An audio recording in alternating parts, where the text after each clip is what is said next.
What if fear could be written into law? What if superstition could be bound between covers and used as a weapon?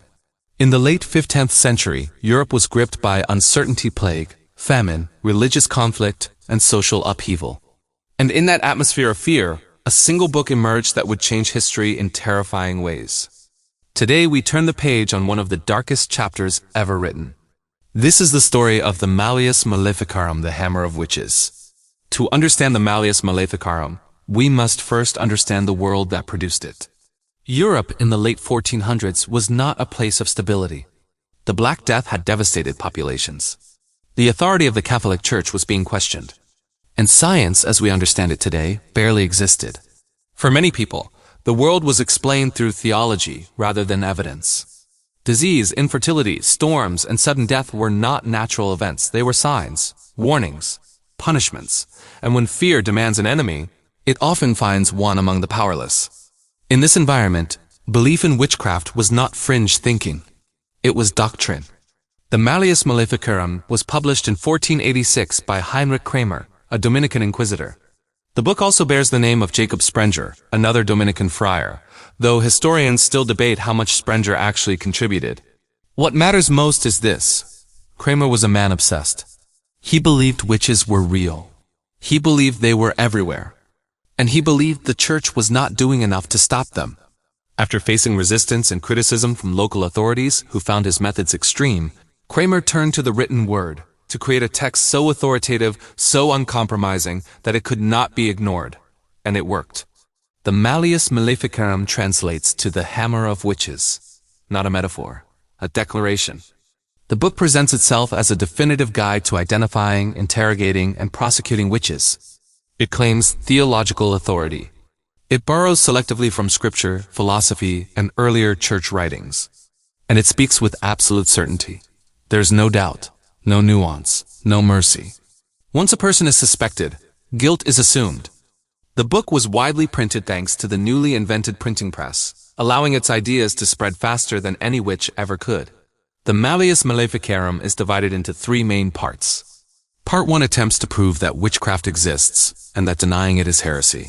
This section lays the theological foundation, arguing that witches make pacts with the devil and act as his agents on earth. It insists that disbelief is not skepticism. It is spiritual blindness.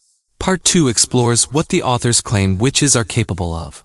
This is where the book becomes especially disturbing. It discusses alleged supernatural acts, including claims about demonic entities, bodily illusions, and sexual corruption.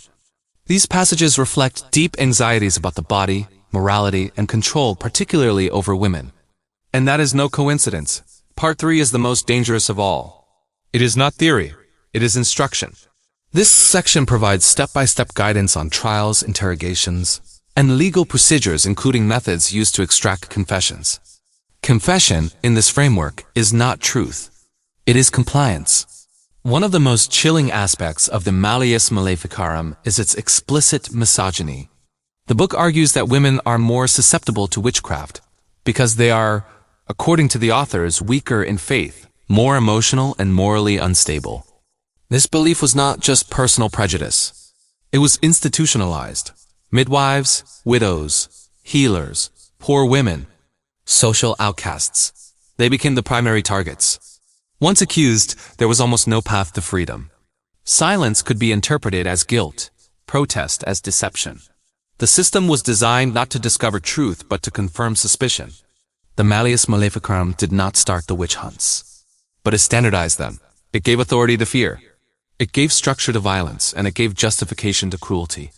Over the next 3 centuries, tens of thousands of people, mostly women, were executed after being accused of witchcraft across Europe.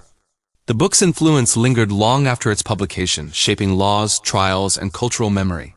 Its legacy is not just historical, it is psychological. Today, the Malleus Maleficarum stands as a warning. A warning about what happens when ideology replaces evidence, when fear overrides compassion, when institutions reward certainty over truth.